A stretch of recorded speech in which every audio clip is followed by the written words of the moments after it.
Alkitab dan keselamatan kita.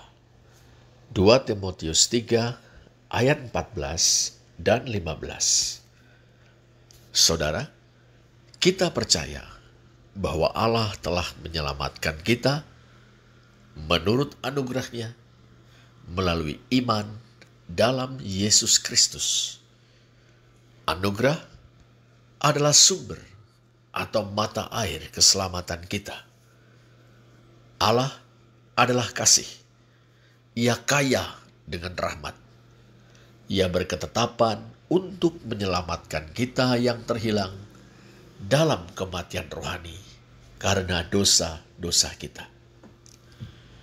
Allah telah menyelamatkan kita dalam Yesus Kristus, Anaknya, yang telah menyatakan dirinya dalam rupa manusia, yang telah menyerahkan dirinya sebagai tebusan bagi semua manusia, yang telah bangkit dari antara orang mati, dan yang telah mematahkan kuasa maut, dan mendatangkan hidup yang tidak dapat binasa.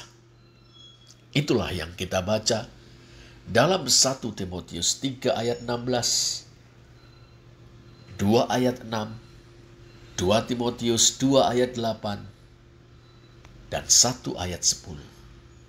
Yesus Kristus adalah juru selamat kita. Roh Kudus membuat Injil atau berita firman Allah menjadi efektif di dalam diri kita. Oleh pekerjaan Roh Kudus kita menjadi insyaf dan menyesali bahwa kita berdosa dan terhilang dari Allah. Kita menjadi yakin bahwa Allah telah mengaruniakan Yesus Kristus untuk menjadi juru selamat kita. Karena itu, kita pun bertobat, berpaling dari dosa. Kita beriman, mempercayakan diri kita kepada Tuhan Yesus Kristus. Melalui iman itu, kita dipersatukan dengan Tuhan Yesus Kristus. Kita menjadi milik Yesus Kristus. Badan dan jiwa kita, pikiran dan hati kita, hidup dan mati kita, seluruhnya menjadi milik Yesus Kristus untuk selama-lamanya. Dialah Tuhan kita. Kita juga diampuni, diterima sebagai orang-orang benar, dan diangkat menjadi anak-anak Allah. Dia, Allah, menjadi Bapa kita. Roh Kudus yang telah mengantar kita melalui iman kepada Tuhan Yesus menyertai kita.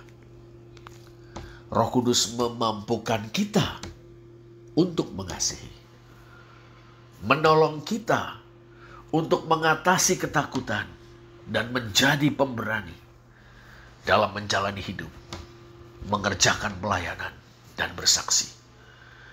Roh Kudus juga menyanggupkan kita untuk berdisiplin dan menguasai diri. Lihatlah 2 Timotius 1 ayat 7. Demikianlah saudara, kita yang pernah terhilang karena mati rohani dan hidup dalam dosa-dosa, sekarang hidup dalam damai sejahtera dengan Allah untuk selama-lamanya. Saudara, inilah kebenaran yang telah diterima dan diyakini oleh Timotius, anak rohani dan murid Rasul Paulus. Sebagai orang-orang yang telah diselamatkan, kita juga telah menerima dan meyakini kebenaran ini. Rasul Paulus menasihati Timotius supaya anak rohani dan muridnya itu tetap berpegang pada kebenaran tersebut. Mene en hois emates kai epistotes. Mene en hois emates kai epistotes. Artinya, tetap tinggallah dalam pokok-pokok yang telah kamu pelajari dan yakini. tetap tinggallah dalam pokok-pokok yang telah kamu pelajari dan yakini. Artinya, wahai Timotius, engkau telah mempelajari dan meyakini kebenaran Injil. Tetaplah tinggal di dalam kebenaran itu. Jangan berkisar barang sejari. Tetap peganglah kebenaran Injil.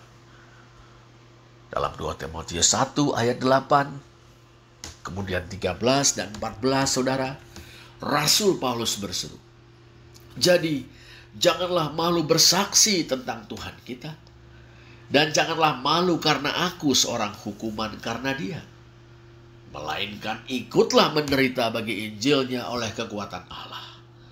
Peganglah segala sesuatu yang telah engkau dengar daripadaku sebagai contoh ajaran yang sehat. Dan lakukanlah itu dalam iman dan kasih dalam Kristus Yesus. Peliharalah harta yang indah yang telah dipercayakannya kepada kita oleh Roh Kudus yang diam di dalam kita. Saudara, kita percaya bahwa nasihat yang sama berlaku bagi kita, para pengikut Tuhan Yesus yang hidup pada masa kini. Itu berarti dengan setia peliharalah kebenaran Injil, hiduplah sesuai dengan kebenaran Injil, dan bersaksilah untuk kebenaran Injil. Bahkan bila untuk itu engkau harus menempuh jalan penderitaan. Roh Kudus akan memberi hikmat, keberanian, dan kekuatan kepadamu. Memelihara Injil, menghidupi Injil, dan bersaksi untuk Injil. Itulah artinya evangelical, Injili. Itulah artinya committed to the gospel, berkomitmen kepada Injil. Demikianlah saudara, Rasul Paulus menasihati Timotius dan kita semua untuk tetap berpegang pada kebenaran Injil. Selanjutnya ia mengingatkan murid dan anak rohaninya itu, dari kecil engkau sudah mengenal kitab suci atau Alkitab. Adapun yang dimaksud dengan kitab suci atau Alkitab itu adalah tulisan-tulisan suci, hierogramata. Dalam 2 Timotius 3:15. Itu adalah kumpulan kitab yang diyakini sebagai firman Allah oleh orang Yahudi yang tinggal di perantauan atau Yahudi diaspora. Dan di kemudian hari gereja menyebut tulisan-tulisan suci atau kitab suci tersebut sebagai perjanjian lama. Sangat menarik saudara. Kata yang diterjemahkan dengan kecil adalah brevos. Selain dalam 2 Timotius 3:15 ini, di perjanjian baru kata brevos kita temukan dalam Lukas 1 ayat 41, ayat 44, Lukas 2 ayat 12 dan 16 yang merujuk kepada bayi Yesus. Lukas 18 ayat 15 dan Kisah Para Rasul 7 ayat 19 serta 1 Petrus 2 ayat 2. Artinya brevos adalah bayi. Tapi apakah artinya bahwa sejak bayi Timotius sudah mengenal kitab suci, yaitu perjanjian lama?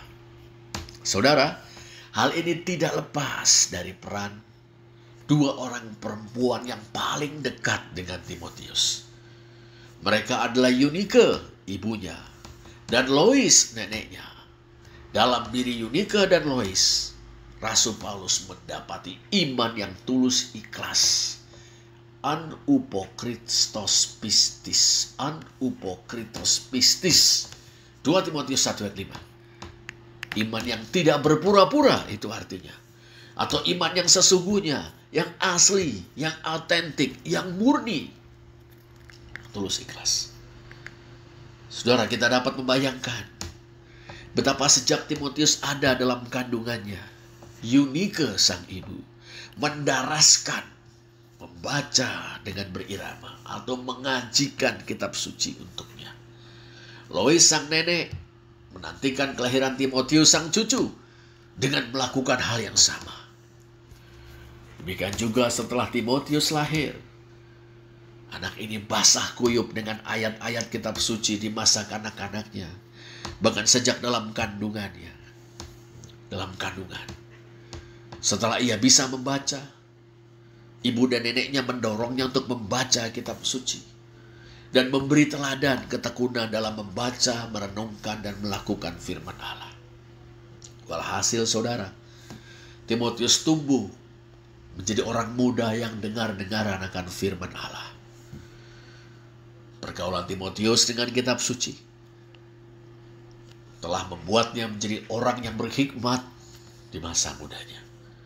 Ia mampu membedakan, memilih, dan melakukan mana yang baik dari yang jahat, mana yang benar dari yang salah, dan mana yang berguna dari yang tidak berguna. Ta hiera gramata, ta dunamena, se sofisai. Ta hiera gramata, ta dunamena, se sofisai. Kitab suci itulah yang sanggup membuat engkau menjadi berhikmat.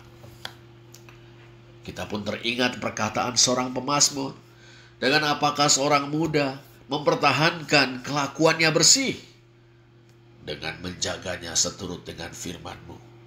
Mazmur 119 ayat 9. Juga firman-Mu itu pelita bagi kakiku dan terang pada jalanku. Mazmur 119 ayat 105. Kebenaran yang sama saudara berlaku bagi kita yang hidup di masa kini. Kitab suci karena diilhamkan Allah berkuasa membuat kita yang bergaul dengannya menjadi orang-orang yang berhikmat. Inilah cara Allah mengaruniakan hikmat atau kebijaksanaan yang sejati kepada kita melalui pergaulan kita dengan kitab suci. Tak kalah penting saudara, hikmat sejati yang dikaruniakan Allah kepada Timotius mengantarnya kepada keselamatan melalui iman dalam Kristus Yesus. Eisoterian, diapisteos, tes en Kristu Yesus. Apakah artinya? Pergaulan Timotius dengan kitab suci, demikian juga ibunya, Eunike, dan neneknya Lois bergaul dengan kitab suci. Itu telah membentuk kesadaran dan pengertian bahwa Allah telah menjanjikan keselamatan, baik bagi orang Israel maupun bagi segala bangsa. Bahwa Allah terus bekerja untuk menggenapi janji keselamatan tersebut. Dan bahwa Allah telah menyatakan bahwa keselamatan itu ada di dalam Sang Mesias, Raja Agung yang dipilih dan diurapi Allah dari keturunan Daud. Ketika kemudian Rasul Paulus dan Barnabas memberitakan Injil di Listra, lihatlah Kisah Para Rasul 14 ayat 7 dan 21. Timotius, ibu dan neneknya tiba pada pengertian yang jelas bahwa Yesus adalah Mesias dan janji keselamatan ilahi digenapi di dalam Dia. Maka mereka menerima Injil, mereka percaya pada Tuhan Yesus, mereka menjadi murid Kristus. Lihatlah Kisah Para Rasul 16 ayat 1 dan 2. Perlu kita catat saudara, Timotius, Eunike, dan Lois dalam tanda petik, hanya memiliki kitab suci yang sekarang kita kenal sebagai Perjanjian Lama. Dengan perkataan lain, sebagian dari kitab suci atau Alkitab yang utuh, kita sekarang yang memilikinya.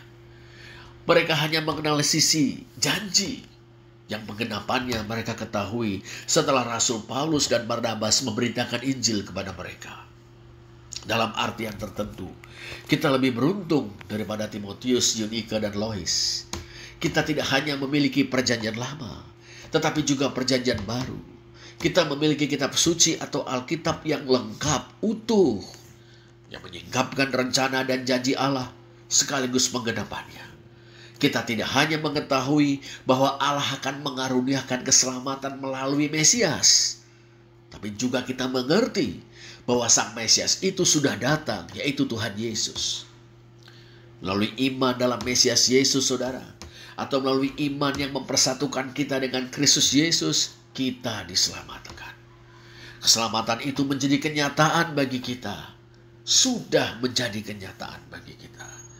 Kita tahu dan yakin, Perjanjian Lama memberi kesaksian bahwa Sang Mesias akan datang untuk menyelamatkan seluruh umat manusia.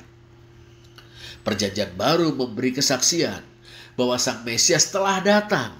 Dialah Tuhan kita, Yesus Kristus.